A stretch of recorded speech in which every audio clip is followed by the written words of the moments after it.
تو یہ اچھا، یہ جب یہ خطرات ہوتے ہیں تو یہ ایسے نہیں ہوتا کہ کوئی ایک ہی گروپ آپریٹ کر رہا ہو. ممکن ہے کہ اس گروپ کو نہ پتا ہو کہ وہ کیا کر رہا ہے، وہ اپنے ہی کسی مقصد کے لیے کر رہا ہو، لیکن اس کے ساتھ بہت ساری فورسز انوالو ہو جاتی ہیں اپنے مقاصد کے لیے. صحیح. وہ ایکسٹرنل بھی ہوتی ہیں، انٹرنل بھی ہوتی ہیں، اور وہ کیا کیا کام کر رہی ہوتی ہیں اور کس کس مقصد کے لیے کام کر رہی ہوتی ہیں وہ بعد میں جا کے کھلتا ہے. ٹھیک ہے. تو سر ابھی ہمارے ملک میں اگر 5-6 سال پرانی بات کی جائے تو گزشتہ سالوں میں دہشت گردی کے واقعات جو ہیں وہ تھم چکے تھے، لیکن اب ایک دوبارہ سے ریز آؤٹ ہونا. اور دوسری جانب آپ سے سوال کرنا چاہوں گی کہ اس تمام واقعات جو ابھی رونما ہونا شروع ہو گئے ہیں، اس کے پیچھے کون لوگ لگتے ہیں آپ کو؟ میں نے پھر آپ سے وہی کہنی ہے کہ جمپ نہیں جلدی کرنا چاہیے ہمیں، لیکن شیخ رشید کے اسٹیٹمنٹ پہ ضرور جانا چاہیے. شیخ رشید بعض اوقات وہ بہت سمجھدار آدمی ہیں، اور بعض اوقات وہ کوئی اور بات کہنی ہوتی ہے اور ان کے کہنے کا انداز کوئی اور ہوتا ہے اور ان کسی اور طرف جا نکلتے ہیں. لیکن انہوں نے جو بات کہی کہ ہمیں سگنل مل رہے تھے، اس پہ ہمیں ضرور غور کرنا چاہیے. اور میں آپ کو اس کو لنکج جوڑوں گا ان کی بات کو اور اپنی بات کے درمیان، کہ ہم یعنی میں نے جو بات آپ سے کہی ایک ہائپوتھیٹیکلی کہ آرمی چیف جو ایکٹیو ہوئے ہیں، ایک 3 افراد قتل ہوئے ہیں نا، اتنا بڑا کوئی واقعہ نہیں ہے لاہور میں. سارے انسانی جانیں اور تو وہ گئی ٹھیک ہے، ہیں. بالکل صحیح ہے، ہمارے ملک میں سینکڑوں لوگ بھی گئے ہیں. ایسا ہی ہے. کہنے کا مطلب یہ ہے کہ یہ ایک چھوٹا واقعہ ہے، اتنا بڑا واقعہ نہیں ہے. لیکن آرمی چیف لیکن کا آرمی اس میں چیف اس میں ایکٹیو ہوئے ہیں، انٹروین کیا ہے. تو اس کا مطلب کیا ہے؟ اس کا مطلب یہ ہے کہ ان کے پاس بھی کوئی سگنل ہے، ان کے پاس کوئی اطلاع ہے. اور یہ ہمارا انٹرنل، میں یہ سمجھتا ہوں کہ ہماری پولیٹیکل جو سیٹ اپ ہے، ممکن ہے کہ اس میں کوئی آزمائش آنے والی ہو، اس طرح کی کوئی صورتحال ہو. ان سب چیزوں کو آپ بالکل آئسولیشن میں نہیں دیکھ پائیں گے. تو آپ کو مل کے صرف یہ ٹیررزم نہیں ہو سکتا، اس کی اور بھی بہت ساری ڈائمنشنز ہو سکتی ہیں. تو آپ کہہ رہے ہیں کہ اس کے پیچھے بیک اینڈ پہ کوئی اور سٹوری بہت بھی ساری ہو سکتی ہے. بہت ساری ڈائمنشن. حکومتی کارکردگی کی بات کی جائے تو منی بجٹ، مہنگائی، ساری چیزیں ایک جانب رکھی جاتی ہیں، لیکن اگر دہشت گردی کے واقعات ریز اپ ہونا سٹارٹ ہو گئے ہیں تو آپ کو کیا لگتا ہے، آپ کے خیال کے مطابق اس کی روک تھام کس طریقے سے ممکن ہے؟ روک تھام تو اس طریقے سے ممکن ہے کہ ہم اپنے پبلک کو اور اپنے عوام کو کانفیڈنس پہ لیں. ہماری گورنمنٹ کی ڈائریکشن ایک طرف ہوتی ہے اور عوام کی ڈائریکشن دوسری طرف ہوتی ہے. اور ہمیں یہ بتایا جاتا ہے کہ خطے میں پاکستان جو ہے وہ سب سے سستا ملک ہے، رہنے کے قابل ملک ہے. ہمیں پتہ ہے کہ ایسا نہیں ہے. میں ایسی کئی خواتین کو جانتا ہوں جنہوں نے اپنے بچوں کی فیس دینے کے لیے زیور فروخت کیے ہیں اسی دور میں، انہی دنوں. ایسا ہی ہے. تو ایسا کیسے ممکن ہو سکتا ہے کہ یہ ملک جو ہے بہت ہی رہنے کے قابل ہے، بہت ہی سستا ہے، خطے میں سب سے سستا ہے؟ ایسا نہیں ہے. تو یہ ڈائریکشن مختلف ہیں، اور جب ڈائریکشن مختلف ہوگی تو یوں سمجھیے کہ حکومت کے پاؤں کے نیچے زمین نہیں ہوگی. تو یہ حالات ایسے ہی نظر آ رہے ہیں، اور اس چیز کو آپ لاہور کے انسیڈنٹ سے الگ نہیں کر سکتے. بالکل سر. ایک چیز اگر ہمارے ملک میں جس طرح کی گردش کر رہی ہے، عوام رو رہے ہیں اس بڑھتی ہوئی مہنگائی کی جانب، ٹھیک ہے، اور اس کے اوپر سے منی بجٹ کا آ جانا، تو سر یہ منی بجٹ آپ کے خیال میں کیا عوام پر جو مسلط کیا جا رہا ہے یہ عوام کے بھلائی کے لیے کیا گیا؟ گورنمنٹ نے یہی دعویٰ کیا ہے، لیکن ملے جلے رد عمل بھی عوام کا بھی ملا جلا رد عمل گورنمنٹ کا دعویٰ یہی تھا کہ یہ عوام کی بھلائی کے لیے، یا نہیں تھا؟ ایسا ہی ہے. ہاں، ہمیشہ تو گورنمنٹ جب بھی مہنگائی کرتی ہے، جب بھی قیمتوں میں اضافہ ہوتا ہے، پیٹرول کی قیمت بڑھتی ہے، نیا ٹیکس لگتا ہے، کہتے ہیں عوام کی بھلائی کے لیے. اصولی طور پہ یہی ہونا چاہیے کہ حکومت جو فیصلہ کرے وہ عوام کی بھلائی کے لیے ہونا چاہیے. لیکن یہ جو منی بجٹ ہمارے ہاں آیا ہے اور یہ مسائل ایک نئے طریقے سے ابھرے ہیں، یہ کیا چیز ہے؟ یہ چیز یہ ہے کہ بیسیکلی یہ حکومت تیاری کے بغیر اقتدار میں آئی. اس سے پہلے ہمیں بتایا گیا کہ اس حکومت نے بہت تیاری کر رکھی ہے، ان کے پاس بڑے فاضل دماغ ہیں، اور یہ جو ہمارے عمر صاحب ہیں، اسد عمر صاحب، یہ بہت بڑے اکانومسٹ ہیں. لیکن ایک ایک ایک ایک کر کے آدمی آزماتے چلے گئے اور یہ ناکام ہوتے چلے گئے. یہ انہی ناکامیوں کا اثر ہے کہ آج آپ لوگوں کے سامنے بھیک مانگ رہے ہیں، آئی ایم ایف کے سامنے بھی، اور آئی ایم ایف سے بہت زیادہ پیسے نہیں ملنے جا رہے ہمیں. لیکن ہم نے آئی ایم ایف کی ایک قسط لینے کے لیے ہم نے اتنا بڑا اپنے ہم ملک نے کے اندر اسٹیٹ بینک کو گروی رکھ دیا. پتہ نہیں کیا کیا رکھ دیا, اور آپ کے گورنر پنجاب نے کہہ دیا کہ ہم نے سب کچھ لکھ کے دے دیا. تو اگر سب کچھ لکھ کے دے دیا ہے اور گورنر پنجاب یہ کہہ رہا ہے, میں اتنی جلدی بڑے بڑے اسٹیٹمنٹ نہیں دیتا کہ ملک کو بیچ دیا ہے. ملک اتنی آسانی سے نہیں بکتے, اور کوئی حکومت کی خود اپوزیشن یہی تنقیدی بات کر رہی ہے. اپوزیشن کو کہنے دیں, کہنے کا مطلب یہ کہ ملک آسانی سے بکتے نہیں ہیں. لیکن اگر گورنر پنجاب یہ کہہ رہے ہیں کہ ہم نے سب کچھ لکھ کے دے دیا ہے, تو مطلب یہ ہے کہ ہم بہت کچھ کمپرومائز کر رہے ہیں. اور یہ کمپرومائز کیوں ہو رہا ہے؟ بیسیکلی ہماری گورنمنٹ کی توجہ پالیسیز پر نہیں ہے, اور جو پالیسیز پر نہیں ہیں اس ملک میں اسی وجہ سے بے چینی ہے. اس ملک میں اسی وجہ سے یہ گورنمنٹ سٹیبل نہیں ہے, اور اس گورنمنٹ کے پاؤں زمین پر نہیں ہیں. اس وجہ سے بہت سارے آپ کو ہیپیزرڈ فیصلے اس گورنمنٹ کے نظر آتے ہیں. بالکل. اور اس کا نتیجہ کیا نکلتا ہے؟ اس انریسٹ اور ہو جاتا ہے. آپ روز جب بازار جائیں, ابھی جو کل آئے ہیں نرخ آئے ہیں سہ-ماہی کے, اس سے یہ پتہ چلا ہے کہ پھر آپ 20% 30% ریز کر گئی قیمتیں.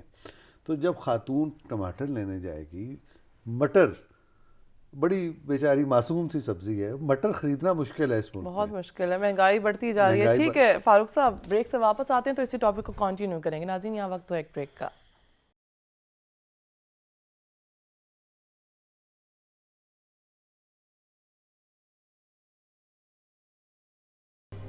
ویلکم بیک ناظرین. بریک سے پہلے ہم بات کر رہے تھے سانحہ لاہور کی, جس میں حکومتی کارکردگی بھی دیکھی جا رہی تھی, اور حکومتی کارکردگی کو دیکھتے ہوئے ایک گرین سگنل بھی ملا تھا, الرٹ کیا گیا تھا کہ دھماکہ ہونا ہے. اور اس سے پہلے اسلام آباد حملہ بھی ہوا تھا, لیکن حکومت کی جانب سے تحقیقات کی جا رہی ہیں. اور اس کے ساتھ ساتھ آرمی چیف نے بھی کہا ہے کہ ملزمان کو کیفر کردار تک پہنچایا جائے گا. ہمارے ساتھ اسٹوڈیوز میں موجود ہیں ہمارے سینئر تجزیہ کار فاروق عادل صاحب بھی, ان سے ہم گفتگو کر رہے تھے. فاروق صاحب, کس طرح ہم اس روک تھام کر سکتے ہیں دہشت گردی کے واقعات, بڑھتے واقعات کو؟ دیکھیے, اس کا تو کوئی راکٹ سائنس نہیں ہے. آپ کی جو فورسز ہیں وہ الرٹ رہیں. فورسز سے مراد ریلیونٹ فورسز, یعنی سول آرمڈ فورسز جو ہیں, یہ ان کی ذمہ داری ہے. آپ کا انٹیلیجنس نیٹ ورک جو ہے وہ ایکٹیو رہنا چاہیے. اور جس کا جو کام ہے, مثال کے طور پہ اگر وزارت داخلہ کا یہ کام ہے کہ اس ملک میں امن و امان کی صورتحال ٹھیک رہنی چاہیے, ٹیررسٹ اگر ظاہر ہے کہ آپ روک تو نہیں سکتے کسی کو آنے سے, تو ان پہ آپ کی نگاہ ہونی چاہیے. لیکن آپ کہیں اور ہوں, آپ کی سرگرمی کی دوسری طرف ہو, آپ کی دلچسپی دوسری طرف ہو, تو اپنا آپ کا معاملہ پیچھے رہ جاتا ہے. اس وقت گزشتہ 3-3.5 برس کا ایک المیہ یہ بھی ہے کہ جس منسٹر کا یا جس محکمے کی جو ذمہ داری تھی اس نے وہ چھوڑ کے دوسرا کام کیا. تو اس وقت بھی رات ہی میں نے دیکھا کہ شیخ رشید صاحب گولہ باری کر رہے تھے اپوزیشن پر, اور انہوں نے عجیب و غریب گفتگو کی, وہ حیرت انگیز ہے, اگر آپ سن سکیں دیکھیں. تو اگر وہ یہ کر رہے ہوں گے اور ملک میں ٹیررزم ہو رہا ہوگا تو مسائل پیدا ہوں گے. تو اسی لیے میں نے عرض کیا کہ آپ اپنے کام پہ بھی توجہ دیجیے. جب تک ہم لوگ اپنے اپنے کام پر توجہ نہیں دیں گے اور دوسروں کے کام میں مداخلت کرتے رہیں گے, ہمارا مسئلہ حل ہونے والا نہیں ہے. وہ اس کی یہ شیخ رشید کی کل کی مثال بڑی اہم ہے کہ وہ اتنی, دیکھیے وہ پولیٹیشین ہیں, وہ الیکشن لڑتے ہیں, وہ ایک سیاسی جماعت کے رہنما ہیں, وہ عمران خان کے اتحادی ہیں, یہ ساری باتیں اپنی جگہ درست ہیں. لیکن اگر اس وقت ملک میں ٹیررزم کا خطرہ ہے تو آپ کی پہلی ترجیح یہ ہونی چاہیے, نہ کہ اپوزیشن پہ گولہ باری ہونی چاہیے. ٹھیک ہے سر, اس ٹاپک کو کلوز کرنے سے پہلے آپ سے ایک لاسٹ سوال جاننا چاہوں گی کہ حکومتی کارکردگی اور حکومت کو کیا اسٹریٹجی بنانی چاہیے کہ اگر دہشت گردی کے واقعات جس طرح بڑھنا شروع ہو گئے ہیں اس کی روک تھام کرنے کے لیے؟ یہی میں نے عرض کیا نا کہ آپ اپنا کام کریں, اور اگر اس ملک میں دہشت گردی ہے, اگر لوگ مر رہے ہیں, تو ہماری پہلی ترجیح اپنے لوگوں کو بچانا ہے, ان کی زندگیوں کا تحفظ ہے. جب میں نے یہ کہا کہ یہ چھوٹا سا حادثہ ہوا ہے لاہور پہ, تو آپ نے فوراً ریئیکٹ کیا کہ انسانی جانیں ہیں. تو یہ انسانی جانوں کا سب سے زیادہ احساس تو شیخ رشید کو ہونا چاہیے. بالکل. تو اگر اور لیکن شیخ رشید کا ٹارگٹ کل تو نواز شریف تھے, اور وہ کہہ رہے تھے کہ پتہ نہیں کیسے آئے گا نواز شریف. اس میں تضحیک کے پہلو تھے. نواز شریف کو آپ پسند کریں نہ کریں, اس وقت تو اس ملک میں ٹیررزم ہو رہا ہے, 2 شہروں میں ہو چکا ہے. اس کے علاوہ آپ کے یہ جو سابق فاٹا کے علاقے ہیں بلوچستان، ادھر سے بھی اطلاعات آئی ہیں، تو آپ الرٹ ہو نا، آپ کیا کام کر رہے ہیں، اور تھوڑا سا معطل کر لیں، اتنی لڑائی کی کیا ضرورت ہے؟ بالکل، حکومت کو چاہیے وہ تمام تر اقدامات اس ملک کی بہتری کے لیے یقینی بنائے. ٹھیک ہے ناظرین، یہاں پر وقت ہو ایک بریک کا. بریک سے واپس آئیں گے تو اپنے دوسرے ٹاپک کی جانب جائیں گے.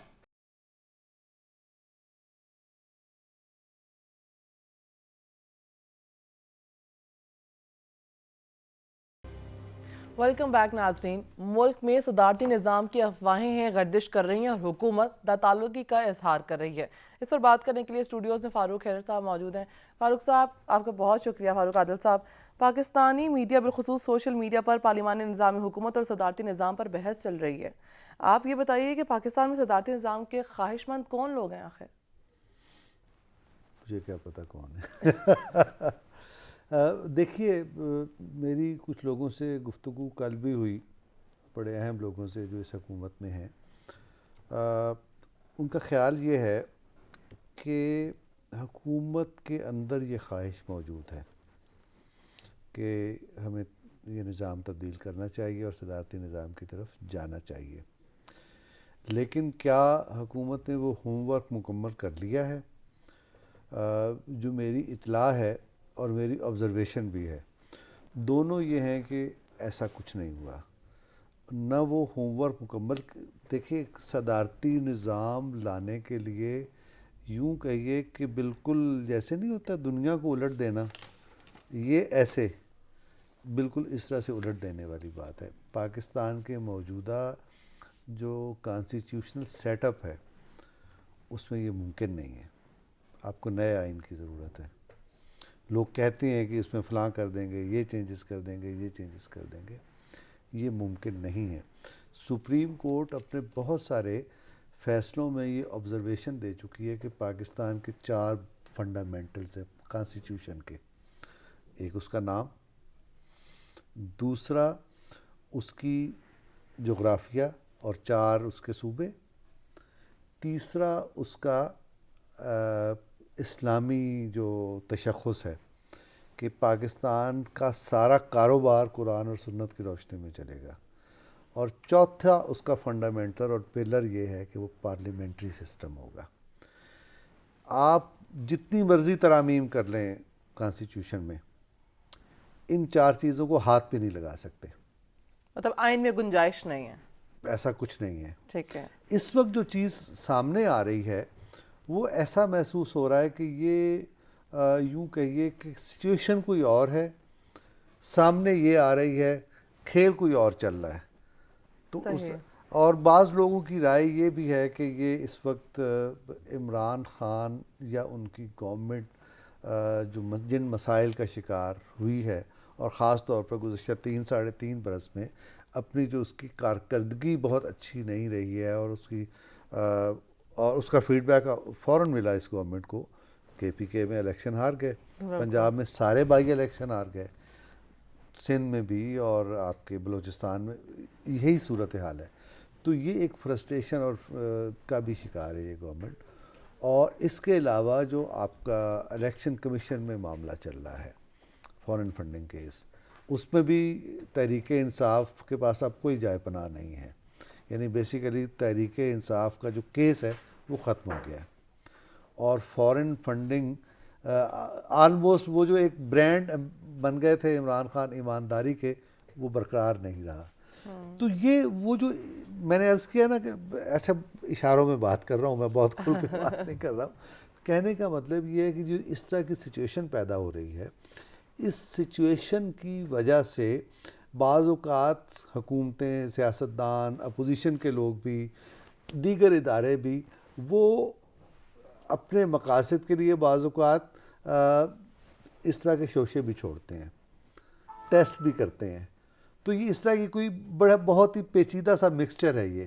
مثال کے طور پر آپ یہ دیکھیے کہ رات ایک بڑے اینکر سے میری بات ہوئی، جی، تو ان کی طرف سے ٹویٹ آئی تھی کہ جو ہے عوام سڑکوں پہ نکل آئے اپنے بچوں کے تحفظ کے لیے اور صدارتی نظام کے لیے نکل آئے. میں نے کہا تم نے یہ کیوں کیا؟ تو تو کہنے لگا کہ فاروق بھائی اللہ دی قسم میں نہیں کیتا, یہ میرا اکاؤنٹ ہی نہیں ہے.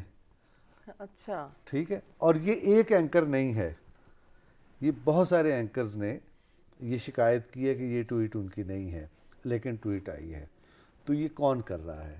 تو بیسیکلی کچھ ایسے فیسز ہیں یا ایسے اسٹیک ہولڈرز ہیں جو سامنے ہیں, جیسے گورنمنٹ, جیسے الیکشن کمیشن, جیسے سپریم کورٹ, جیسے اپوزیشن, لیکن کوئی اور بھی اس میں اسٹیک ہولڈر ہے جو اس میں ایکٹیو ہو گیا ہے, اور سچویشن کو وہ اب پتہ نہیں چلتا کہ پھر ادھر جائے گی یا ادھر جائے گی, لیکن بہرحال سچویشن پیدا ہو گئی. سوشل میڈیا پر تو عوام سے ان کی رائے بھی پوچھی جا رہی ہے, ووٹ مانگے جا رہے ہیں کہ صدارتی نظام ہونا چاہیے یا پارلیمانی نظام ہونا چاہیے, اور ایک شخص تو سر دیکھا جائے تو وہ سپریم کورٹ تک پہنچ گیا کہ صدارتی نظام کا رائے کوئی ہونا حرج نہیں, چاہیے. وہ تو آپ کا ہر رائٹ ہے, آپ سپریم کورٹ میں جائیں, اگر آپ کہتے ہیں صدارتی نظام تو آپ اس کی بات کریں اور اپنا مقدمہ پیش کریں.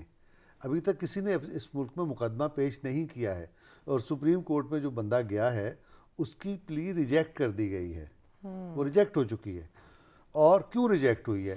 بنیادی بات یہ ہے کہ آپ کے کانسٹیٹیوشن کے جو میں نے آپ کو 4 پلر, اب کسی نے آپ کو یہ بتایا نہیں ہوگا, یہ جو 4 پلرز ہیں نا, یہ 4 پلرز پر آپ کے آئین کی عمارت کھڑی ہے, اور اس عمارت پر یہ ملک چل رہا ہے.